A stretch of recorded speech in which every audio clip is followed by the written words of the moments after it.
Salut tout le monde! Alors aujourd'hui on se retrouve pour une nouvelle vidéo que certains attendent beaucoup. C'est la vidéo tant attendue sur pourquoi nous sommes en désaccord avec Anne Victoire. Alors petit entre parenthèses, on la connaît pas personnellement, on ne sait pas si elle est gentille, machin, on l'a jamais rencontrée. Donc là nos idées, enfin nos arguments vont être basés sur ce qu'elle met sur les réseaux et ce qu'elle a mis il y a plusieurs années. Parce que nous on l'a toujours suivie plus ou moins de près ou de loin. Nous on n'a rien contre elle, elle fait ce qu'elle veut, mais vous nous avez demandé pourquoi on était contre ces arguments, on va dire. Donc nous on va donner nos arguments et après vous en faites ce que vous voulez. On va pas l'insulter, on va pas dénigrer la personne, on va pas dénigrer ses animaux, mais voilà, on la connaît pas personnellement, on va juste donner des arguments. Donc on va commencer par le premier argument. Alors je vais essayer d'expliquer point par point en étant clair pour que vous compreniez bien. Le premier point, c'est qu'elle a 5 animaux dans 1 hectare. 1 hectare avec la carrière, plus son sas où elle a sa sellerie, où elle avait son camion avant, où elle fait le maréchal, tout ça. Et elle a aussi une carrière, donc ça faut enlever les deux trucs là, donc il y a moins d'1 hectare au final. Donc elle a 5 animaux, 4 ânes c'est ça, et puis 10 de cœur du coup. Bah c'est largement insuffisant, et en plus elle a 2 gros paddocks au milieu. Donc en fait elle a fait des sortes de pistes. Alors ça c'est super bien les pistes, mais quand il y a plus d'espace et quand les chevaux peuvent aller à l'herbe quoi. Là elle ouvre les paddocks vraiment quand il y a ça d'herbe, et sinon ils sont sur les pistes. Bon alors après ils sont à foin à volonté, ça c'est bien, mais bon le foin à volonté c'est bien en hiver quoi, genre en été, automne, printemps il devrait être à l'herbe quoi. Pour moi en fait c'est mieux que le box, hein. On va pas se cacher que elles sont mieux dehors que au box, ça c'est clair, il y a pas photo. Mais en fait le truc c'est que à la base elle avait ses 2 ânesses et puis son cheval du coup, Callaghan.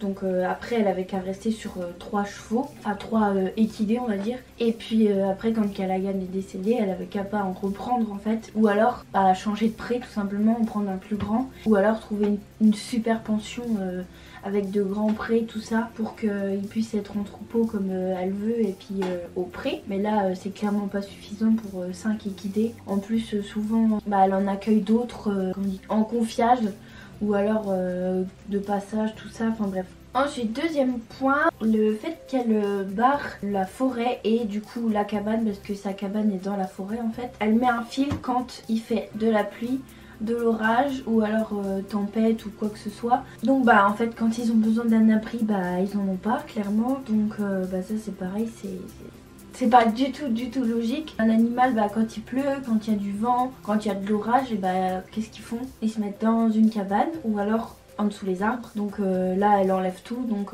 ils sont en plein vent, en plein orage, en pleine grêle, en pleine pluie. C'est contre nature, donc en fait elle leur enlève le seul abri qu'ils ont quoi. Je sais que Good a été blessé parce qu'un arbre est tombé sur son pied, je le sais, mais c'est pas pour autant que ça va arriver tous les 4 matins en fait. Nous nos animaux il n'y a jamais eu de souci avec aucun arbre. Si les arbres ils tiennent, il n'y a pas de souci normalement. Ensuite, troisième point, c'est le fait qu'elle sorte les ânesses pour manger autre chose que de l'herbe et du foin du coup, puisqu'ils sont que au foin. En fait elle fait des sorties genre 1 heure toutes les semaines, ou je crois que c'est pas régulier, mais bon bref voilà, pour qu'ils mangent des ronces, des orties, des branches, en fait tout ce qu'ils ont besoin au quotidien.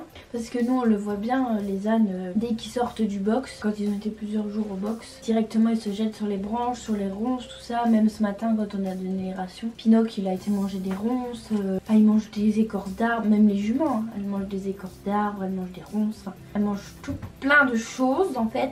On peut même pas imaginer le nombre de choses qu'elle mange dans une journée. C'est vraiment pas du tout que de l'herbe ou que du foin. Ensuite, quatrième point, le fait que 10 de cœur ne sortent quasiment plus, ou alors vraiment très occasionnellement, parce que soi-disant il a peur de tout. Il a peur qu'il est un peu fou dans sa tête quoi, disons. Bon après c'est un cheval de course à la base, donc forcément il a été un peu traumatisé, et puis il a sûrement jamais trop sorti de son box du coup, puisque je pense qu'il était au box à la base. Ça je suis contre, puisque en fait c'est un cercle vicieux. Moins ils sortent, plus ils ont peur, et du coup plus ils ont peur, moins ils sortent. donc enfin c'est infini. En fait il faudrait tout simplement qu'ils apprennent à sortir quoi, parce que c'est normal que les chevaux soient un peu fous au départ quand ils vont en extérieur, mais ça après on le voit un peu partout hein, que les chevaux sortent pas souvent en balade parce que ils sont fous, mais bon. Ensuite, 5e point, le fait que les ânesses ont des paniers, et c'est comme hiver, des paniers anti-goinfrage, alors qu'ils sont qu'au foin. Le foin c'est censé être moins riche, surtout près de Chantilly, de où elle habite. Dans le centre de la France, le foin il est pas du tout riche. C'est du foin de plaine, donc il n'y a pas de fleurs, il n'y a rien. Enfin, il y a certainement des fleurs, mais c'est beaucoup moins riche que le nôtre ici. Et donc du coup, bah soi-disant, elles sont obèses. En fait, le problème c'est que bah juste elles bougent pas assez en fait. Bah vous nous le dites souvent, faites attention aux fourbures, tout ça. Alors je fais attention. Mais en fait ils ont tellement des grands espaces que déjà ils mangent pas que de l'herbe, puisque comme je vous l'ai dit juste avant, ils mangent tout plein de choses. Ensuite ils se déplacent beaucoup, on le voit hein, on y va matin et soir, des fois on y va même l'après-midi, ils sont jamais à la même place, même dans le parc de 16 hectares. On le sait, de toute façon un cheval ça doit faire 25 km environ, donc bah, les ânes ça doit être à peu près pareil. Imaginez 25 km dans un seul hectare.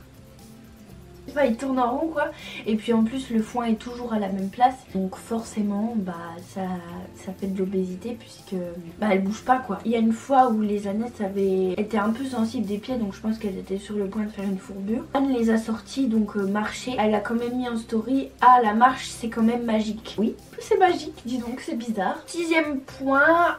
Alors les ânesses font des abcès réguliers plus autres problèmes, donc elles ont des poux, elles ont des plaies dues aux mouches, donc pour nous c'est un problème de pareil, de pas assez d'espace en fait, et sûrement de mental en fait, parce que du coup comment je peux vous expliquer, c'est comme les chevaux box, ils ont toujours un problème, par exemple ils tiquent, ils font des coliques etc, et bah en fait c'est juste dans la tête en général, parce que bah ils sont tellement déprimés que bah le corps il suit plus, et donc moi je pense que c'est pareil pour ces ânesses du coup. La sédentarité leur crée des problèmes chroniques, donc bah, les poux, la fourbure souvent, les abcès ça c'est pareil, bah les abcès, normalement les ânes sont pas censés faire des abcès, bah les chevaux d'ailleurs, les chevaux non plus d'ailleurs, c'est pas normal quoi. Par exemple les nôtres, bah en parlant des juments et des ânes, hein, on n'a jamais eu d'abcès, on n'a jamais eu de fourbure, parce qu'on surveille beaucoup aussi hein, parce qu'au printemps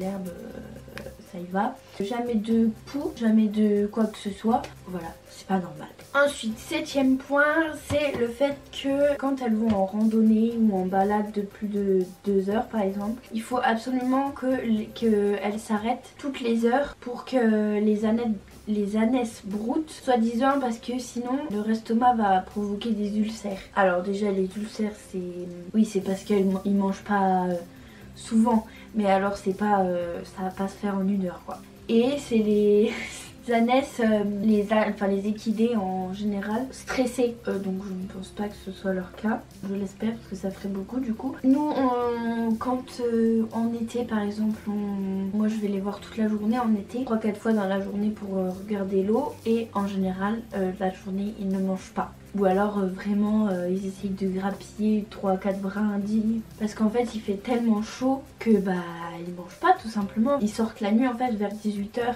18-19h quand il fait vraiment chaud. Ils commencent seulement à sortir et puis ils arrêtent vers 9h du matin quoi. Donc de 9h à 18h eh ben, ils mangent pas. Ou alors ils mangent quelques brindilles comme je vous ai dit, ou alors des branches de sapin. Ça leur crée pas d'ulcère et ils font ce qu'ils veulent. Hein. C'est pas nous qui allons dire mangez, dépêchez-vous. Ensuite, 8e point, c'est le fait que dans ses stories, dans ses vidéos, tout ça, dans son attitude en général en fait, les ânes sont carrément sous-estimés. Comment je pourrais expliquer? Il y a des fois où elle fait passer des pneus, elle fait passer des branches, montées de terre ou alors des petits fossés, tout ça. Enfin, moi je pense que les ânesses elles rigolent hein, vraiment. En fait pour nous les branches, les talus, les seaux même, parce que les seaux de branches tout ça, les seaux de rigole, et ben les ânes ils le font naturellement dans leur pré. Là forcément du coup elles peuvent pas puisque le pré c'est ça quoi, puis il n'y a rien du tout dedans. Enfin elle a essayé de mettre des pauvres branches, mais bon, s'ils peuvent passer à côté ça rime à rien. Passer des bulles de terre et sauter des rigoles, bah c'est la normalité aussi quoi. Le 9e point, c'est le fait qu'elle est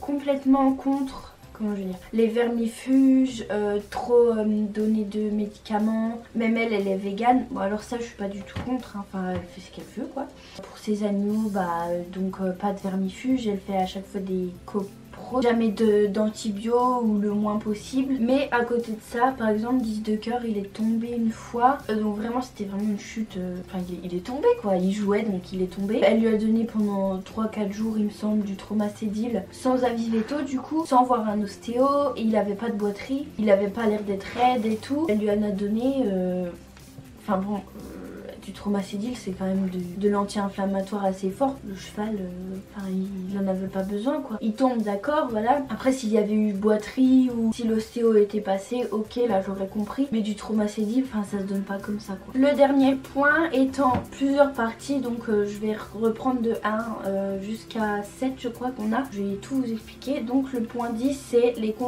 contradictions d'elle-même. Tout en sachant évidemment qu'on peut changer d'avis entre le mois dernier et ce mois-ci. Mais là ça fait vraiment beaucoup, vous allez voir qu'il y a vraiment 7 points où c'est vraiment contradiction au max. Petit 1 du 10, Good a une croupière plus un avaloir plus une selle non adaptée à elle, donc qui lui fait potentiellement mal. Alors croupière, ça tire sur la colonne vertébrale. Alors oui je sais, j'en ai déjà eu une pour un bien, mais vraiment c'était il y a longtemps, hein. C'était il y a une dizaine d'années. Donc j'avais arrêté quand j'avais su ça. En fait la queue c'est la continuité de la colonne vertébrale. Donc la croupière clairement elle tire sur la colonne vertébrale. La selle non adaptée donc qui penche certainement en avant en plus. Donc la croupière qui tire encore plus. La valoir qui doit certainement tirer sur les cuisses. Alors qu'elle a toujours dit, pour Gribouille et Pépita, elle a toujours fait en sorte d'avoir des bonnes selles. Enfin bon... Good elle va avoir 8 ans, du coup elle a 1 an de plus que Lily, donc elle a fini de grandir potentiellement. Après un saddle fitter ça peut se rappeler, hein. Ensuite 10.2 du coup, la tonte. Alors elle a toujours dit qu'elle était contre parce que pareil c'est contre nature en fait, ça change le métabolisme du cheval. Et qu'est-ce qu'elle fait? Elle tombe Good parce que soi-disant elle n'arrive pas à muer. Alors sachant que comme je vous ai dit elle va avoir 8 ans. À 8 ans je pense qu'un âne est capable de muer, enfin elle en a pas 32 quoi. Si elle avait encore 20-25 ans je pense que ça se comprendrait, mais là c'est pas du tout le cas. Pareil quand elles ont eu des poux, elles étaient tondues de la tête aux pieds. Bon après là du coup ça se comprend un peu plus qu'elles les tondent quand elles ont des poux. Elles devraient pas avoir des poux déjà à la base, donc elles devraient pas être tondues. Enfin, bon, tous les points se rejoignent en fait et voilà. Pareil si elle arrive pas à muer comme je vous ai dit, elle a que 8 ans, donc elle est censée pouvoir muer toute seule ou alors avec un petit coup de brosse quoi.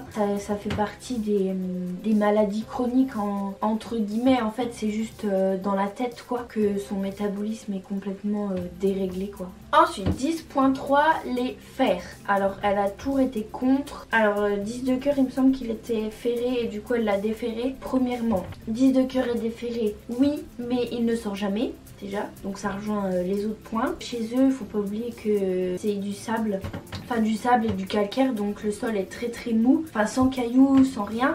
C'est pas les Vosges, hein. Donc voilà. Donc il sort jamais, forcément ses pieds ils s'abîment pas. Il a pas de soucis donc il a pas besoin d'être ferré, tant mieux pour lui hein. Mais bon je pense que si elle venait à faire des randonnées dans les Vosges, genre 5 heures par jour, je pense que le cheval il aurait plus de pieds, il marcherait plus hein. Donc bref, au moins il aurait des hipposandales.